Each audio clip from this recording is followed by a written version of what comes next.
Congratulations, you guys. Yeah. Good looking kid. Yeah, I don't know if you remember, but you sent us like a congratulations video when we got pregnant. Vin and Sori, congratulations on your pregnancy.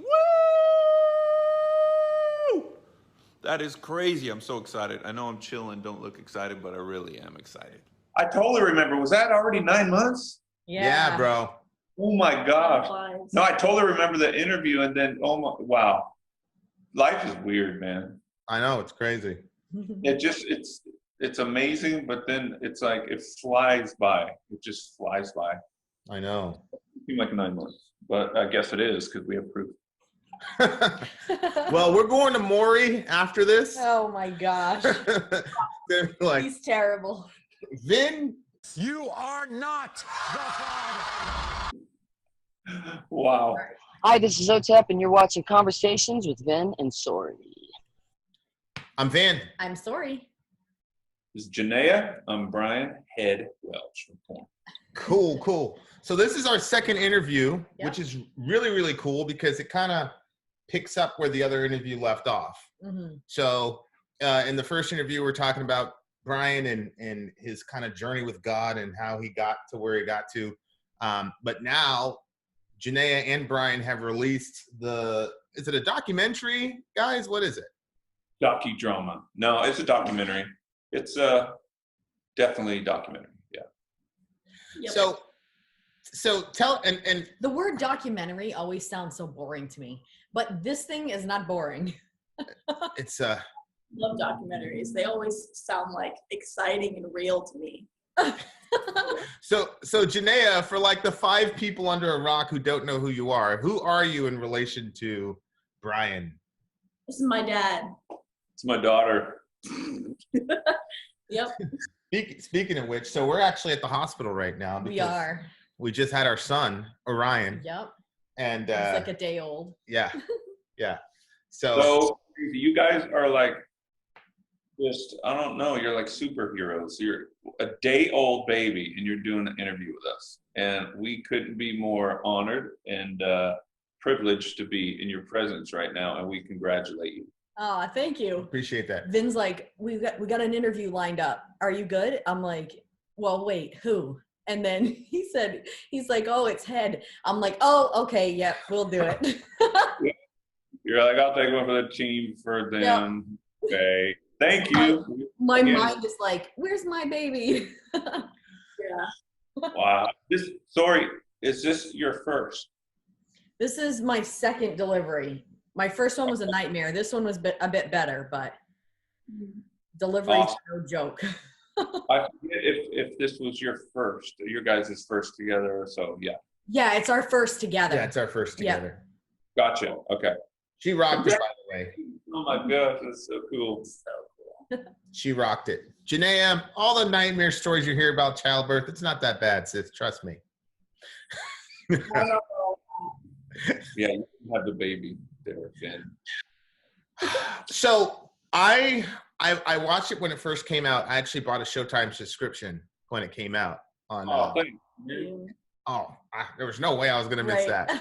So, but what surprised me was how raw you were, Jenaya, in the DVD. Yeah. So tell us about, from your perspective, how did that start? How did you get approached? Who came up with the idea? Mm-hmm. Well, basically, when my dad found God, MTV came to him with an show idea about people and spirituality, basically. And so they had some people film. I was like 6 years old. They went around for like 6 months, maybe, just filming our lives and stuff. But that show didn't work out, so he kept all the footage. Yeah. And then him and I'm Second and Tori Mayo, I'm Second and Tori Mayo came to him basically saying like, hey, how do you feel about a documentary about you going back to Korn? He was like, okay. That was and it. So yeah, that's the short story. Yeah, that's the short story. And then basically, he asked me if I wanted to be part of it, and he said if there was any footage I didn't want in there, I could take out. I had all control, and so that made me, I don't know, want to share my story and want to be a part of it. and feel no pressure because she could have said, no, I don't want to do it. And 2 years later, you know? Yeah. What was it like, Brian, watching, because you were in the middle of the whole everything, but what was it like? Because when you're in a documentary, you can kind of see almost as an outsider looking in. What was it like watching the documentary and remembering all those hard times that you guys went through together? Just like I said in the documentary, it was rough, man. No, it's crazy because me and her have such a good relationship now. And so just seeing some of those dramatic clips that was happening when we were filming, but it's like, it seems so long ago now because we're good. We're chilling in Florida right now. The beach is right there, the ocean, we can see it. And we're just, you know, it's not perfect, but we just have a good time now. And we're past the pain. We're past the drama and the, you know, all that. And so to see it back is like a relief almost. It's sometimes uncomfortable, but it's a relief just to be like, wow, thank God I made it through that. Yeah, I could tell your relationship, your guys' relationship is really, really unique. You always hear about dads who abandon their kids, dads who, you know, especially musician dads, you know, they're never involved. And you were super involved from the beginning as best you could be as a rock star. So Jenaya, like, what was it like, not necessarily growing up as a child of one of the, you know, biggest rock star bands of all time, but the change in Brian when he found God, how did that affect you? Yeah, well, I was 6 years old when he found God, like I said. And at first, I don't know, when you're 6, you just kind of go through life. You don't really have an opinion about it. You just experience things until you start to feel your own sort of thing. And so for me, it was a big change when he quit and when we talked about like selling the house and moving to Arizona, and like it was all fun and exciting to me. I guess I don't know, people say that when they find God it's all like hunky-dory and there's like this honeymoon phase, but he had to go through a lot of healing, like inner healing. And so there was good times and a lot of exciting times and new adventures, but there was also hard times where he would get very angry by himself and just going through all the pain that he went through and experiencing his own, I guess, therapy with God, you know? And so there was pros and cons. It was like that for everybody watching, like I just want to say God he's very real. He's very real. And if you seek him, you will find him. And so I went to look for him, you know, and spiritually, and I found him. And then a year and a half later, I'm still having emotional outbursts and everything. So I started getting mad at that. I'm like, I know you're real. What's your problem then? Why don't you take care of me? Why don't you fix me? You know, and I'm like going through rage. I'm going through all this stuff. And so that's the whole point. I was going through that. And it was this miraculous God that I know is real is not fixing me quick enough. That was basically my problem. Well, I know that he had done a pretty dramatic work in regard to your relationship with drugs. Were you expecting all your other character flaws to get taken care of that quickly as well? Well, yeah, just like she said, the honeymoon phase or whatever, when you're awakened, you feel this peace that like it surpasses all understanding of the intellect. You're just like, oh my gosh, it's like a high, you know, and it's real. And I keep saying real because it's very real, but you know, it just, you think when you feel a lot of peace for a year, you would think that it would continue, and then it just went away. And then I started to learn that it was a thing where he was showing me he was real for a year in order to strengthen me, not to lose my faith when things get darker, because what's in you has to come out of you in order to for you to get rid of it. So all the things that I was feeling wasn't like God saying, I'm taking my goodness from you. He was like, okay, it's time to do surgery in your soul and your emotions and your mind and heal all the wounds. Because what we do, we go through life, we have wounds and they're still in there, and he has to heal them, you know, supernaturally. And, you know, that's what therapists can do too. You know, they'll dig, they'll go back to your past because they're digging those things up because they're inside of us. Those memories, those wounds, all that's inside of you, you know? And so I did it my way. I did it with God, and God, one of his names is the great physician. So he comes in and he cleans it, you know, and physicians, they have to cut you in order to heal you, right? Similar, you know? So I got cut in my emotions, you know, and that's what, again, I want to go back to therapists. They do that, and they go back to your past wounds and hurts. It's because you're unveiling those and then dealing with them and healing from them. So, yeah. Yeah, you used a childbirth analogy at some point in the video, and which obviously is very significant to us. You said childbirth is loud, it's messy, it's very bloody. You didn't say that, but I'm saying that because I still. I was about to take a picture of all the blood because I'm just a very strange person, but I decided against it. And she's like, "No, you should have took a picture of all the blood." But then you get something beautiful out of it. Yeah, that's because I knew you'd pull some great analogy out of it, which you're doing. Nice. To have the picture would have made it like. Yeah, we could do a little snap in. Yeah. Here's the bloody placenta. Very good birth control for everyone else. So Jenaya, when did you kind of mark out your own walk with God? Because sometimes when you're, especially 5-6 years old, it's like, oh, Dad's a Christian, I'm a Christian. Dad eats alligators, I eat alligators. Dad. Yeah. So how did that? How'd that work? I know. Just joking. Yeah, when you're a kid, like you said, you pretty much just follow what your parents do until you start to realize the flaws, or you start to find your own personality. And I think when I was, I don't know, I think like 11, I started to, realize that things that I experienced in my childhood and whatever were really hurting. And he was going through a lot of, he was still dealing with some pain and anger, but he also got involved with these Christian businessmen that got him involved in all sorts of businesses, whatever. And they ended up ditching him and leaving him with all these people coming after him, like suing him for money. And so I was like, so I'm a kid watching all this happen. I'm like, these are Christians? Like, this is Christianity. This sucks.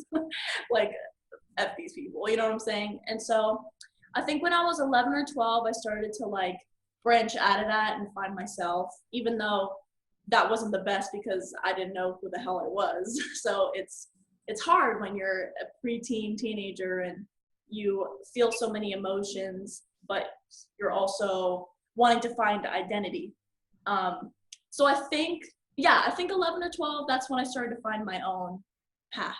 So, yeah. Yeah. Did you relate that to God at all? Or was it just, I'm just going to figure out who Jenaya is? And yeah, stuff is kind of out there, but, or was God part of that process?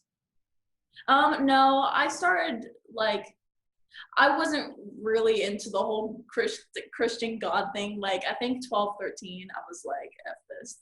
You know what I'm saying? Just trying to find, like, I looked into, like, Buddhism because it felt, like, new and peaceful. I looked into, like, Rastafarianism. I was 14, and I just, like, I love dreadlocks. She would post big old buds on her pages, and I'm like, hey, give me your phone. You're not posting that stuff. Why? Bud. So I was originally born in Jamaica, so I'm with you. You were born in Jamaica? Yeah, born in Kingston, Jamaica. True story. So sad. Yeah, man. Yeah, my brother's got dreads pretty much as long as you, my guy. Wow. Yeah. So you're like, you know what? That's my dad's thing. Love my dad, but I'm gonna figure out who Jenaya is. I'm a Rasta. I might be a Buddhist. So as that's going on, Brian, what are you thinking about? Like, hey, wait a minute. I want my daughter to follow Jesus, but at the same time, I can't force her. So what's going through your mind at this point? Yeah, I can't force her, but you know, what's going through my mind is, you know, just spiritually, I was like, what's going on? You can touch my money, you can touch my friend, you can take all this stuff away from me, but don't touch my family. Don't touch my you know, it was our family so small, the both of us. And she's my kid. And so the one thing that I'm in charge of to you know, spiritually like influence and all that, and it's going the opposite way. So I was angry. It was a test of faith for sure, you know, but I had nowhere to go because I had learned enough to where that, you know, there's going to be trials and tribulations, and you got to learn to trust with all your heart, you know, and walk through what looks like impossible, that things are possible, you know, and all that stuff. So it was all just training. And so I had enough knowledge to know that, you know, just wait it out and something good's going to come around, you know, because all things get turned around for good. But it was a challenge, man. I had some anger. And honestly, like at this point when I was 14, I was going through a lot of depression, anxiety, suicidal thoughts, self-harm. So the religion thing that wasn't the center of like the issues that we were dealing with together. That was just me, 14, trying to figure out who the hell I was. But what was a main concern was us fighting and me self-harming and thinking about dying and whatnot. So, I can't imagine as a parent, like if my kid was in a situation, how heartbreaking that would be. Like, I think like I hit a phase when I was a teenager. I wasn't as explicit as you were with yours, but I was very, very suicidal at one point. And like my parents didn't know. My mom kind of knew.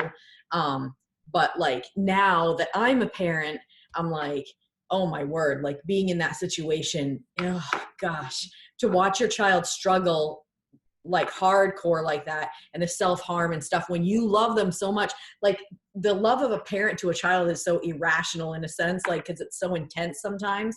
So it's like to see your child struggle like that, oh man. Yeah. We want to tell our story because, you know, you can get through it. You just gotta work through it and just love, and even if it's tough love, and you just get to the proper you know, you get to the ending that you hope for if you don't give up. So anybody watching struggling, just hang in. Well, I do think, and I definitely get the sense right now, and I really want both of you guys to speak on this, because in our channel we've got a ton of atheists. As a matter of fact, the vast majority of we've got 112,000 people, and I'd say 85% of them are mostly atheistic. I would say, yeah. And one time I had a discussion with a guy, and I said, yeah, man, let's post it. And he came, and this is a grown man now. He's in his 25, 26. And he said, you can't post that video. And I said, why? And he goes, my parents, they'll kill me. Now, keep in mind, this is a grown man. He lives by himself. He's married. He's an engineer. But he's got very religious parents. And if they heard that he was an atheist, they would go crazy on him. And to me, was that the guy you were in a kind of yeah, that guy. I want to keep him kind of still pseudo-anonymous because, but to me, that was mind-blowing. Like, whoa, like this guy's parents are, it just, what I got from it, what I heard when I was thinking about this was like, this was a lack of faith on the part of the parents that they didn't believe that God could take care, you know, bring this guy back himself. They had to put all this pressure on this guy to the point where he can't even be honest about who he actually is at this particular phase in his life. Yeah, but if they would have just pulled back and looked at the situation without like all the panic, they would see that his discussion, although he was claiming atheism, his discussion was, he was in his own journey in pursuit of God. Even in that, you could hear it if you just stopped to listen. But the parents just, why was he talking to me for over an hour if he wanted nothing to do with God? Right. So talk about that, Brian and Jenaya, about how much of your faith, Brian, was tested in the in not going overboard on saying no Buddhism, no Rastafarianism, Christian, we're going to church 10 days a week. Yeah, well, 10 days a week.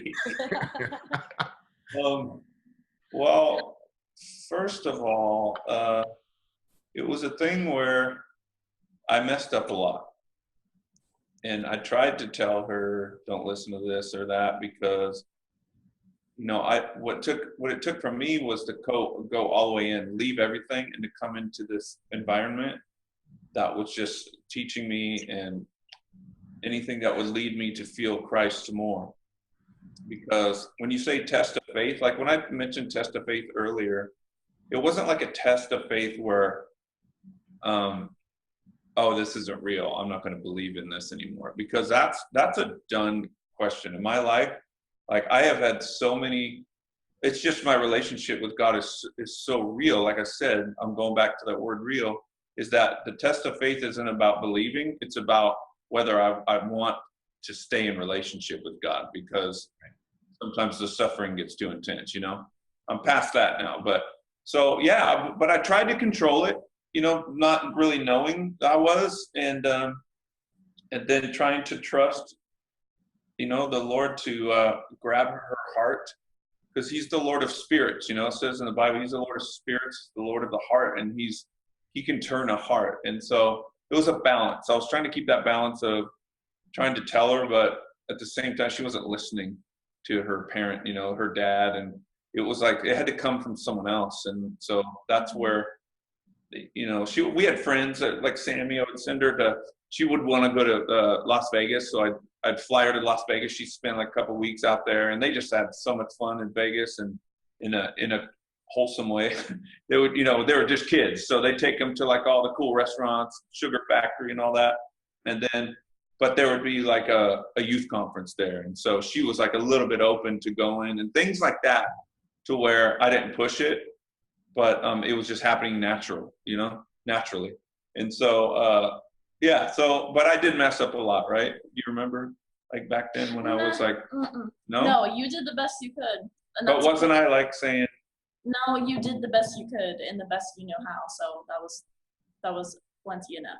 Thank you, Lord. Is that what you say now, or is that what you said then? That's what I say now. Back then I was like, I don't know.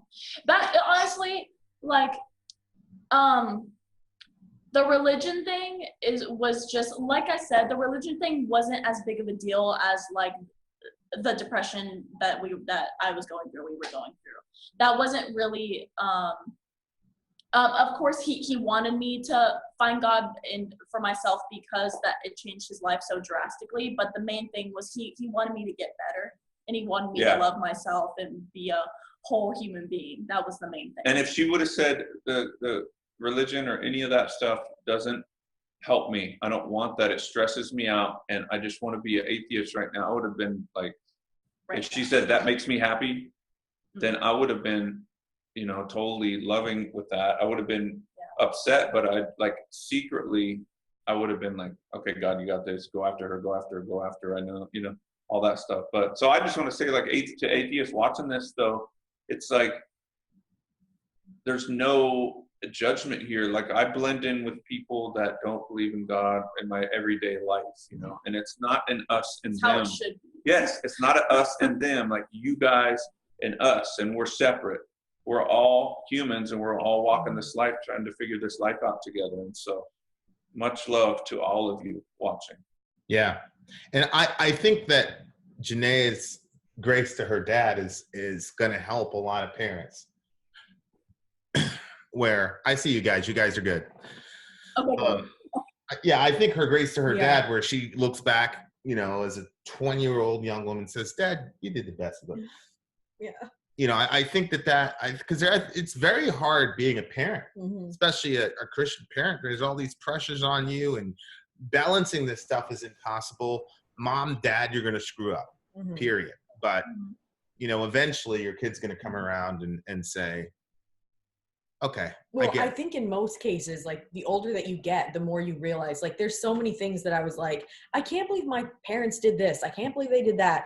And then now that I'm older, I'm like, I kind of see why they did this or that thing, you know, even though at the time I thought they were just destroying my life. So Jenaya, did you find it kind of isolating that not many people, not many kids your age could relate to what you were going through, because you had such a unique, literally 1 in 50 million type of lifestyle because of, you know, who your dad was? So did you find it hard to find people to relate to? Definitely. Yeah, absolutely. In school, everything. It was just, it was so hard to make friends and be able to express the stuff that I was going through. You know what I mean? Like kids just didn't get the lifestyle. And so, yeah, it was very difficult. Why was it hard to make friends? Was it because like you couldn't figure out who your true friends were because of who your dad was, or what? Oh. Yeah, that was a huge component. People who didn't even know who Korn was, kids who didn't even know, they just knew that he was famous and looked different. They were like, ooh, like I want to be friends with her. You know what I'm saying? It wasn't Yeah. me. So that made a huge difference. And I think especially when I was a kid too, like having those abandonment issues and having nannies in and out of my life made a huge difference too, with being able to trust people and be open with people and have them understand my life. So the crazy thing is just like, it's just a normal life to us though, you know. Yeah.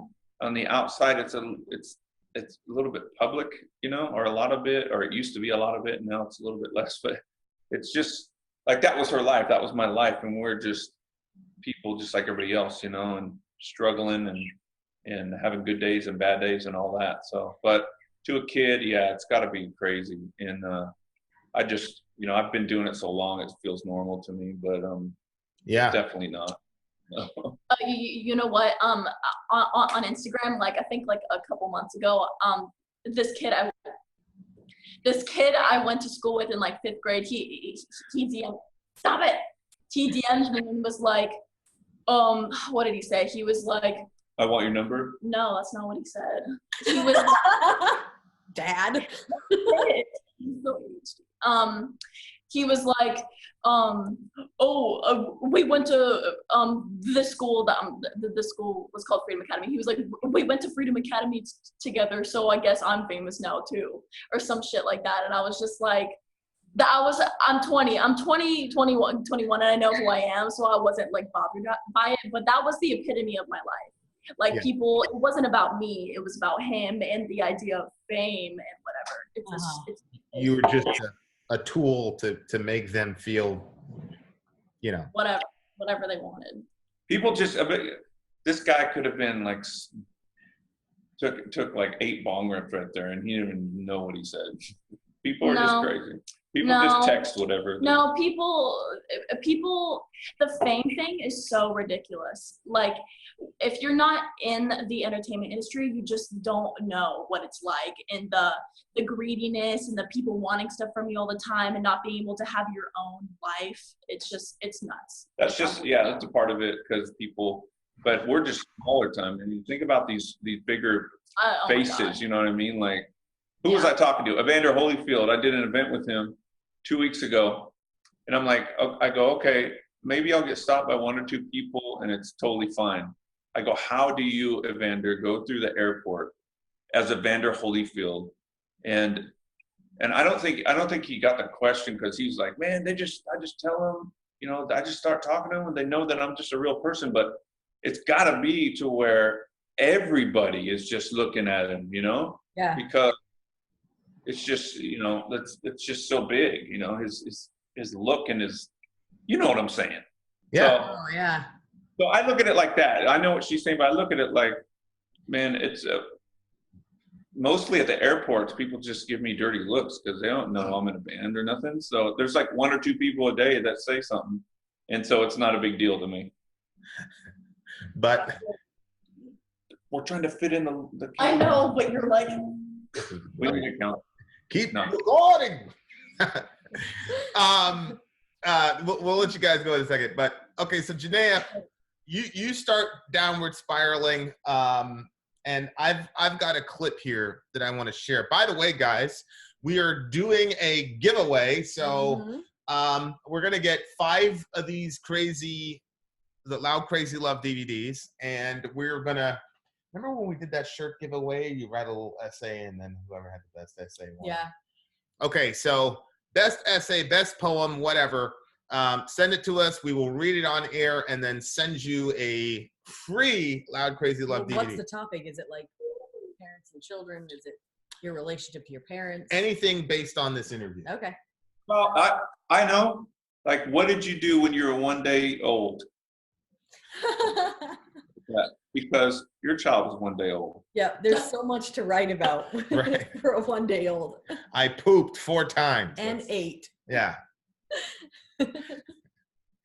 Okay, so I think they froze. Why'd you do it? Sorry about that. I guess I think they're calling. Someone keeps calling me because there's another interview or something. I know. Oh. We're bumping into time here. Okay, so there's a clip here that I wanted to show. I felt like it was one of the rawest moments in Christian media of all time.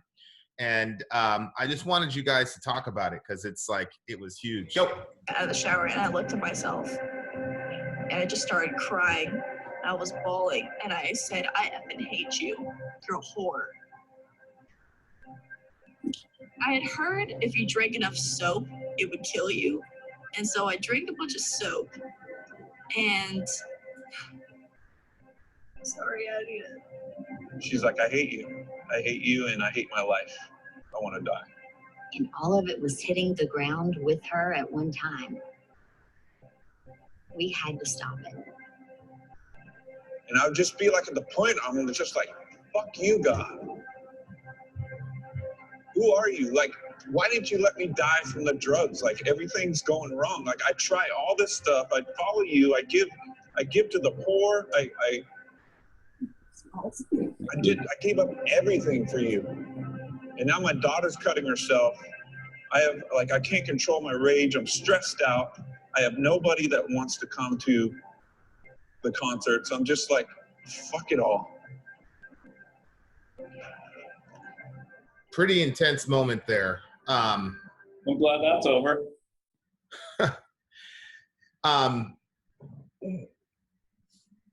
Brian, what? Are you allowed to say things like that as a Christian to God? What's wrong with you? You be real. You be who you are, and you question things. And you know, is she allowed to say things like that to me and be real and let her emotions out? Of course, it's the same thing with God, who is the divine parent, if you will.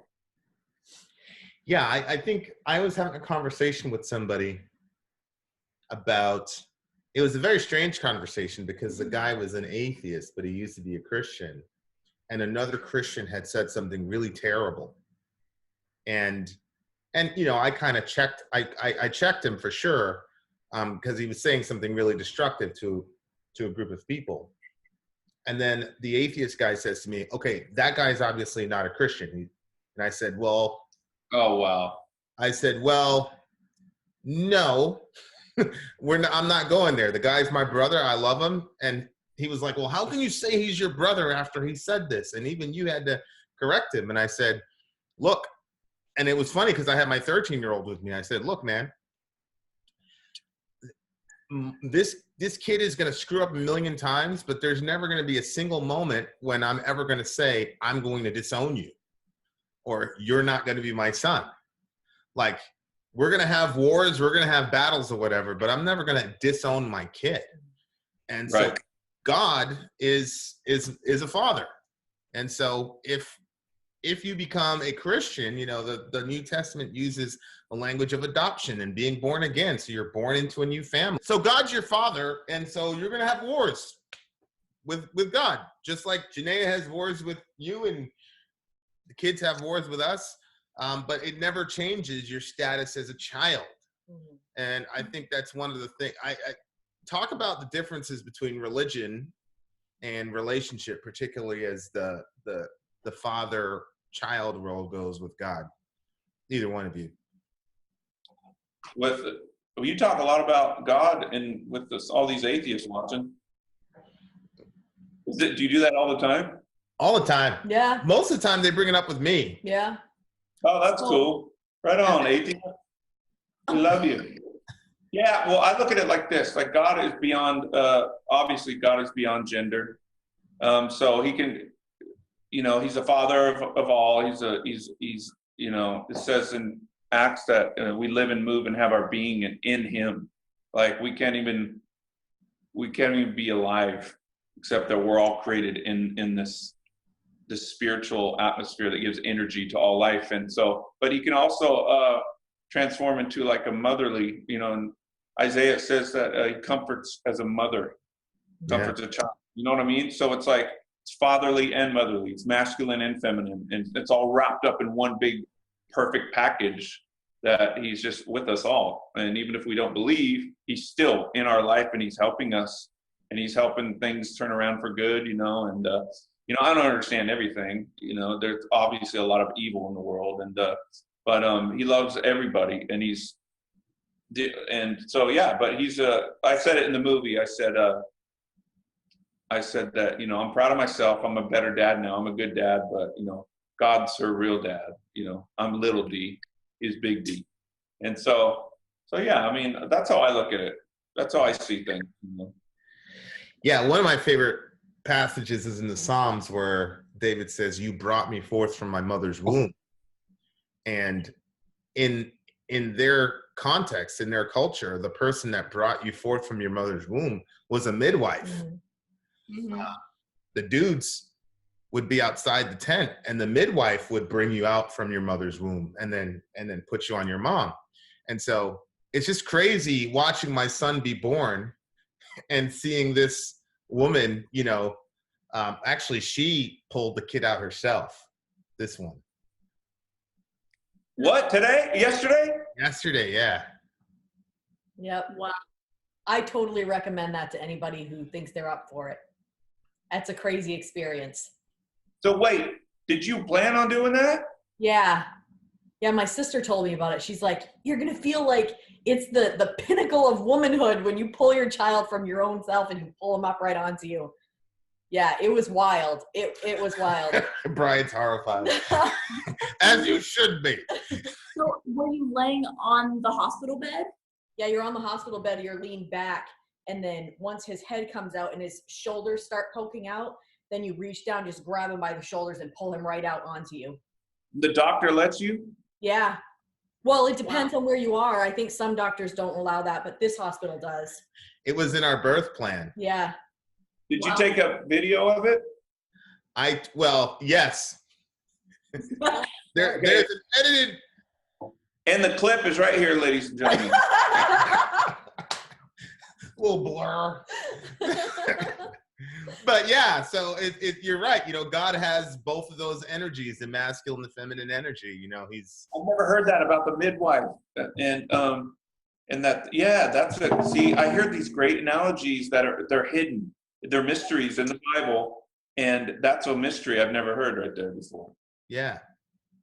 That's a feminine picture of how God, He's right there with us from the beginning.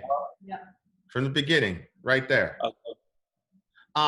So Jenaya, the last thing I want to know is, so how did you find your own kind of charting out your own path to God and Christ and Jesus and all that? When did that moment happen for you? Because I think it's important to know that there's probably going to be similarities to Brian's stories, but there's also going to be differences because you have your own individual walk with God. Absolutely. Still figuring it out? No, let me talk. Fist bump. Don't leave your dad hanging. There goes your allowance. Okay, you're almost 21. All right. Me and him talk about it because he thinks I'm still figuring out who my beliefs in God, but we just don't talk about it enough. But basically, God has always been a part of my childhood. That was what I was raised almost as a pastor's kid because he would travel and speak, and I was in that realm. And so 13, 14 hit, I was just trying to figure out my own stuff. I went to boarding school. It's not a Christian boarding school, but it's they have Christian. We went to church every Sunday, and we prayed before dinners and stuff, but there was no obligation. Wow. Yeah, so people could just, like the girls could, I mean, they went with the group, but it wasn't shoved down their throat. You know what I mean? It was just like, you know. It was there if they wanted it and they wanted to seek it out, but if you just want to learn to better yourself and learn how to like take care of a house and stuff and pay bills, like that's cool too. Like, you know, it doesn't have to be a God thing. And they didn't have to, like, they didn't have to. Remember? Okay, go ahead. And they didn't have to like pray. They didn't have to study the Bible. They didn't have none of that. Yeah. So it was totally like free, but yeah, they did those small things. And so yeah, but I went there when I was 14 and a half, and I think 15, there was a youth conference there, and I felt really touched by it. I felt like it was like this childhood piece of this idea of God that I was missing and longing for, you know? And so I think 15, I really found God for myself. But when you find God for yourself, it's not just like I said in the beginning, it's not like all perfect or whatever. Like I was still going through my teenage stuff, depression and angst and hormones, whatever. And when I graduated high school, I started all of those things, all those deep things I started to go through, or I went through, looking at my childhood and what I went through. All those feelings started to surface again when I was 18. And so the hardcore depression came back, and the questions of what am I even doing here? Like, what's the, like, life is hard. Why do I even want to give effort to live, you know? So then I was questioning God. Like it was the thing of, it was almost like repeating, oh, this is just what I was raised on. This is just what I learned in boarding school. You know what I'm saying? And so I had to read those things. And I think now God has just has shown so much to me and has put so many things into place that I never thought could even happen. You know what I mean? Just the little things. Like, I never thought that I don't know. I guess I was able to find the things that I really loved, and I get to do what I really love to do. And I never thought that I even wanted to do this, but he loved me so much that he gave it to me. Does that make sense? Yeah. So just the little moments between me and him, no one else has to understand it but me and him. Like, that's where I'm at, is that I realize God has done so much for me. And so I thank him, and I continue to follow him and listen to him and have my discernment and know what's good and what's bad, you know. And for myself, it's between me and him. So yeah, it's a journey, and I'm probably going to go through all that stuff all over again in 5-10 years, but it's worth it. And yeah, so long story short, that's kind of what I don't know, B. Sounds like she's on track, man. Well, yeah, I'm proud of her. And to an extent, we're all figuring it out still. You know, we're all walking it. And so that was good to hear right now. Yeah. See? There you go. That's a beautiful thing. Guys, thank you guys so freaking much. Jenaya, thank you for being generous with your time. Because thank you. Oh my gosh. It made the interview way cooler that you were both here. Yeah, it would have. Hey, thank awesome. You so much. Appreciate it. Thank you guys so much for having us again, and congratulations once again. I'm blown away that you took an interview, Sori, and I'm still blown away. So you're the hero. And we'll see you this summer. Yes. We're gonna see you in August, Brian, for sure. And we're gonna connect in fellowship. It's gonna be fun.